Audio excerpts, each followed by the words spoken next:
Alright, hello, and thanks for joining me today. My name is Mike, and this is the home of Guns and Horsepower. In today's video, I'm going to be changing out the rack and pinion, the power steering rack and pinion on my 1993 Ford Mustang Cobra.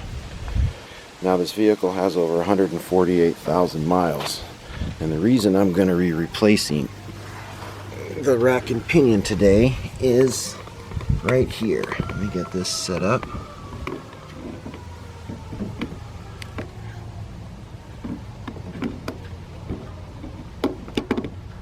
Go. Now, when you wiggle the brakes right here, you got a lot of movement. And as you can see, the outer, that's not where it's moving. It's moving from in here on the inner tie rod end. Let's go ahead and wiggle that again. And it does that on both sides.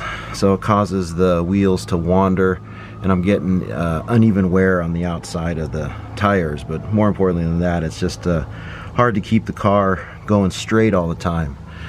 And like I said, it has 148,000 miles, and that typically I think is enough to wear out power steering rack and pinion. But this car did spend some time lowered, and when you had some lowering springs on it, about 1.25 inches, and when you drop the car down, instead of the tie rod here sitting almost level like this, it comes up, and then when you hit bumps it goes up even further.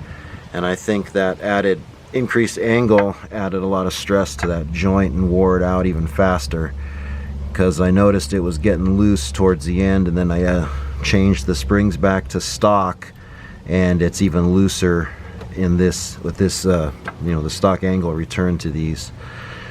So I decided it's time to go ahead and replace this. I thought about getting a kit to rebuild the inner tie rod ends. The kit runs about $80 for this vehicle, but the replacement rack and pinion rebuilt replacement with the lifetime warranty was $120. So for the $40 increase, I felt like it was definitely the best bet was to go with a whole new rack and pinion. Instead of buying the kit and rebuilding just this portion and still having everything else be old. So I guess next step is go ahead and get this out, and to do that need to first start by getting these off the outer tie rod ends here. There's one on the other side, so both sides.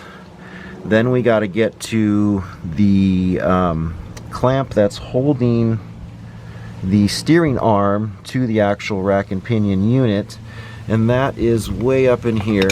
Let me see if I can get up in here and show you. I think we'll be able to see it. Let's see if I can get my screwdriver to point it out. That's nut right there, right below my screwdriver. It's a 7/16 12 point. So I've got to go ahead and loosen that up so we'll be able to get the unit out of there.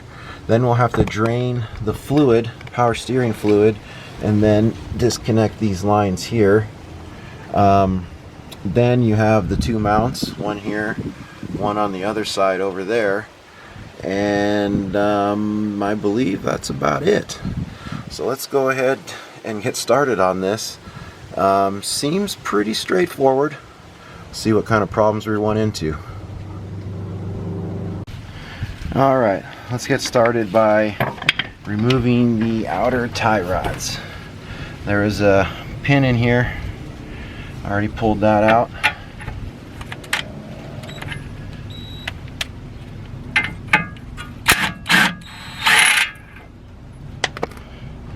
Alright, that came off easy.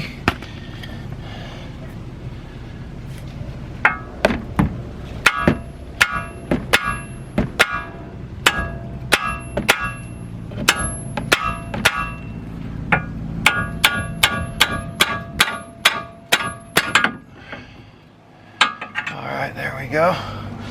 That wasn't too bad. Those being in there over 25 years, I thought were going to be a lot harder to get out.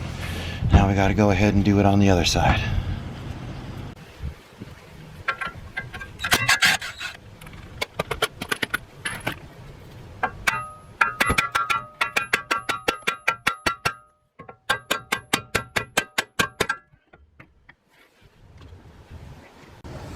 Alright, now that I got the outer tie rod ends out, next up is to loosen this nut right here so I can pull this shaft here out of the steering arm.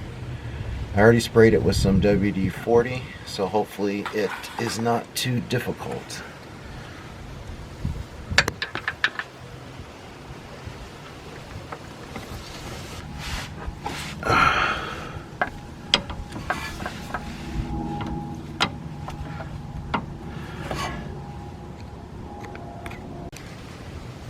Alright, we got the nut loose right there. As you can see, it's got like a clamps around that shaft there. I get my light, not much room in here. I might have to spread that open to get it out, get that shaft out there. But I got the nut loose. So next is drain the power steering fluid and get these two lines off. I've already gone ahead and drained the power steering fluid. Now up here is the line from the reservoir up there. But as you can see, the reservoir is plastic.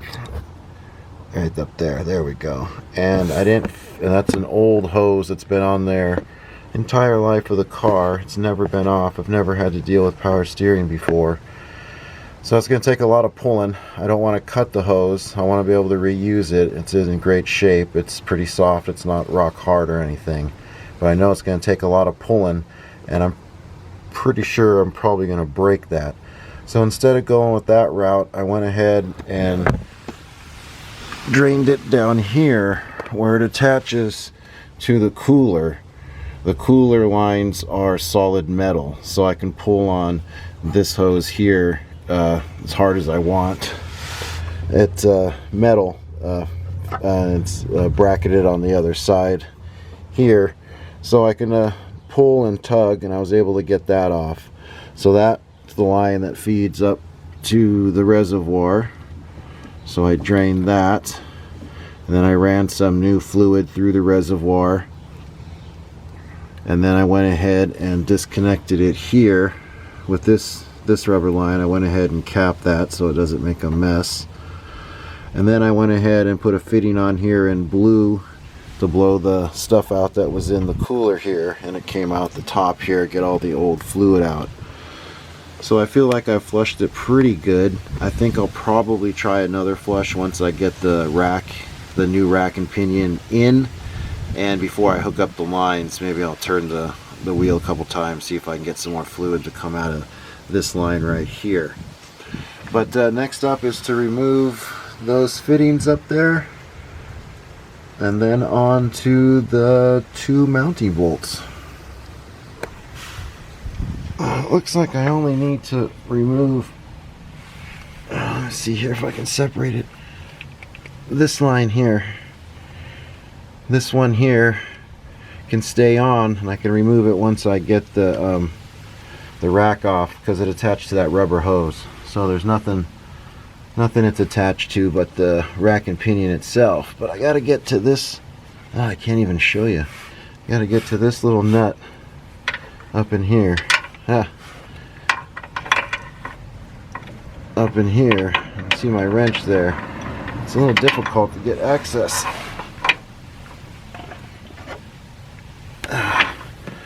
So I just gotta slowly turn it. I guess at this point, if I drop the rack,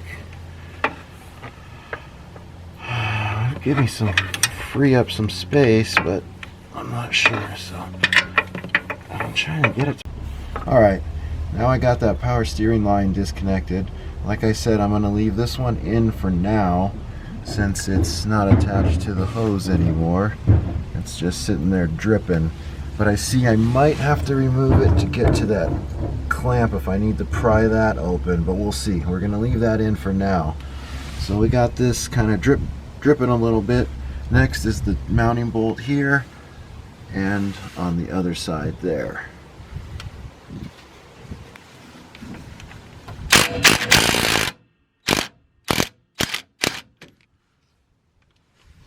What, 18 millimeter in the front, and the back is, oh my god, 15. Oh, this tie rod end is on me. There we go. Okay. Got that knocked loose.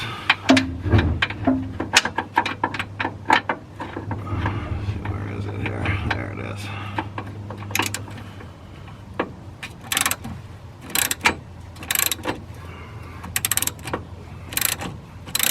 Okay.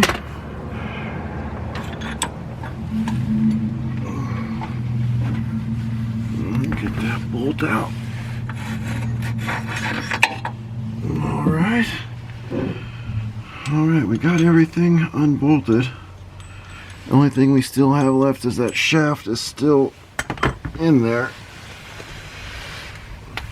Let's see how loose is this, if at all. Okay, yeah, we're definitely gonna have to get it out of the steering shaft here before we can get this loose. Alright, I finally got the rack and pinion down, and everything was pretty simple except for one part was an extreme struggle. The steering arm that held on to this part right here, I spent, gosh, I don't know, an hour and a half alone struggling with that, and I just finally got it here today on day 2. Let me show you what I was having trouble with. Let me see if I can pick it up here. See if I can get it. Okay. Whoops. You can see it, that gnarled part went into there, and I had to spread these two open. And the trouble I was having was, here you can see the hole here, the bolt went right through here. Well, I loosened it up and I was trying to spread it with the bolt still intact, still in place, and it was just very difficult. I struggled with it and got nowhere. So today I took the bolt out, which allowed me to get something in this space right here that the bolt was occupying. I was able to spread it and slide the rack and pinion out. So that was the biggest struggle right there. Everything else was pretty straightforward.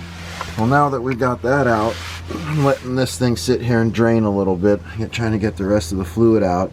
Before I took it out, I took a measurement from Zerk fitting to Zerk fitting on the other end. I'll go ahead and lay this down out flat here on the cardboard and take another measurement so I can get the tie rod ends back on in the exact same spot. And so far, now that we got it down, hopefully it won't be so difficult to get the new one back in. Alright, I finally got the new rack and pinion fully installed. Everything was pretty simple except for the same culprit that was difficult to get the old one out was that same steering arm coupler. I had the difficulty getting it out. I had to spread it open so it would release the old shaft, and I had to spread it just a little further so I could get the new shaft in there. And then I had to kind of wiggle it and position it a little bit so it would line up with the flat spot on the shaft, which I wasn't able to get my steering wheel fully center, but it never really was originally anyway, so that might have been the reason why. So that again was most of the time spent getting that part hooked up. The lines were pretty simple. I actually installed them with the rack not on the mounts. I had the rack sitting right here on the cross member, and I went ahead and installed the lines because it gave me more access to the nuts to turn the wrench, because right now you're hitting this and you can just do little tiny movements, which takes a long time. So I went ahead and installed those. Since the lines here are rubber, you do have flex, so that worked just fine, and I was able to get underneath the car and position it and get that finally installed. I think what made it a lot more difficult was the fact that I'm working on my back and going up, and I don't have a lot of clearance, so that made the whole process for that attachment there to the steering arm a lot more difficult. As for the outer tie rod ends, it was pretty simple.